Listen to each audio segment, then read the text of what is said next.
Good morning. Thank you very much for joining us. It's time for a Beacon Hill update in this very important time of year for both legislation and politics up there. And here to help us figure out what's going on are two of the city's smartest and most experienced political reporters, Katie Lannan and Matt Murphy of the State House News Service. Katie, Matt, welcome.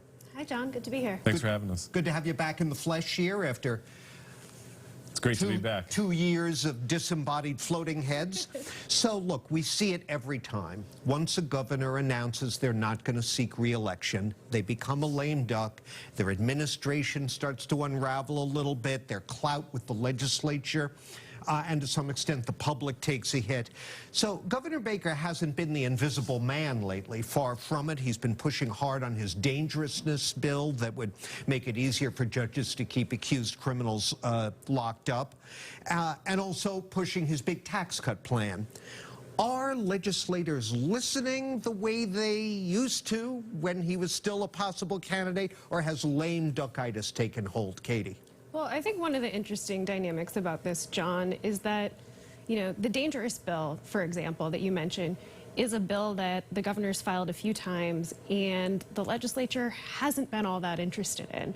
We've seen him propose tax relief before that the legislature has, well, they've gone along with some of them. We saw things like the sales tax holiday month, they rebuffed. Right. So I don't know that these are things that necessarily the Democrats that control the legislature would be all that jazzed about if the governor were coming back. Okay.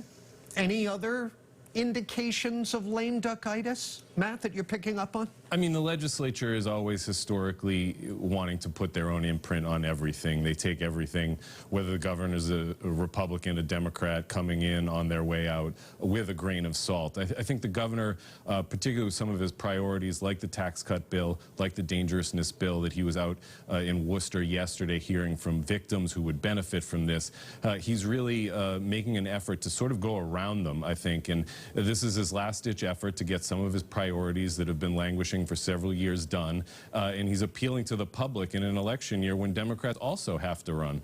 Funny, because that hasn't really been his MO during the previous 7 years. It hasn't. He hasn't really resorted to these sort of public pressure campaigns in the past. He's tried to work within the building, private conversations with leaders and trying to get his message across, but this is it for him, and so I think they're going all out on some of these big priorities.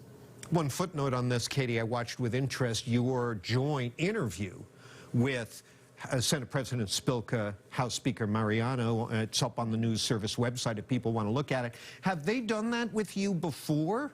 No, that was the first time, in my tenure at the News Service, that we've had the Speaker and the Senate President sit down for an interview. And you've been there well over 100 years, right? Give or take a few, yeah. So maybe that's a sign of them maybe sending a little bit of a subtweet, if you will, that, hey, here's who's really running the show right now. They've really, in that interview, in that conversation, emphasized their partnership. We often see signs of friction between the House and the Senate, differences on policies and procedures, but they went out of their way, I think, to stress that they're going to work together and they're going to do it well, which could set them, as a natural foil for Baker that way.